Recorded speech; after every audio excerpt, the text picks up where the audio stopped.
Peintres, sculpteurs, photographes ou encore plasticiens, près de 150 artistes venus du monde entier participent au J'aime Lucarte, le concours d'art contemporain dont l'objectif est de soutenir la lutte contre le cancer. Les œuvres sont sélectionnées par Laurence Garbatini, aux manettes de la manifestation. Silence, le bruit court, c'est le thème auquel les artistes ont dû faire face. Pour nous, c'est important que chaque artiste rentre dans un paysage mental très particulier, très propre à lui, qu'il ait sa propre signature.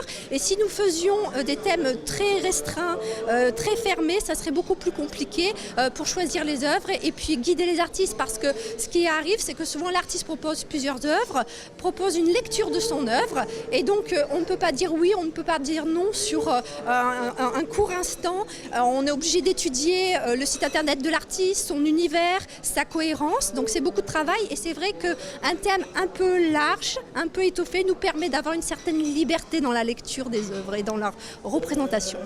151 œuvres sont exposées à l'Auditorium Régnier 3 et proposées à la vente jusqu'au 27 septembre.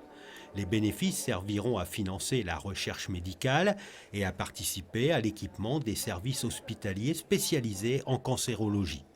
Le J'aime Luc, acronyme du groupement des entreprises monégasques, a déjà offert plusieurs appareils de haute technologie au service d'endoscopie du CHPG. Comme pour les éditions précédentes, chacun des artistes est invité, lors de la conférence de presse, à prendre la parole devant le public pour présenter son travail. C'est l'histoire en fait d'une femme qui est très heureuse et qui a donc, vous voyez, des gammes de musique qui sont très joyeuses. La vie est belle et le sourire est là. Et d'un seul coup, ça se détériore. Le mari est un petit peu plus violent. Alors ce thème est un petit peu d'actualité actuellement. Mais quand j'ai eu le thème l'année dernière, Silence, le bruit court, c'est ce thème-là qui est venu à moi.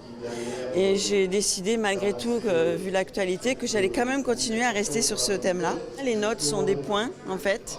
Mais malgré tout, en fait, cette personne a une gamme qui va être un échappatoire, une gamme de musique. Et elle va montrer à des personnes avec le signe du point noir, qui est un signe qui a été mis en place en Angleterre en 2015 pour permettre à des femmes battues ou maltraitées de pouvoir dire discrètement aux personnes qu'elles étaient en danger. Le jury aura la lourde tâche de désigner les meilleurs artistes de cette 11e édition. Les visiteurs pourront eux aussi exprimer leur voix et sélectionner leurs favoris. Au total, ce sont 9 prix qui seront décernés.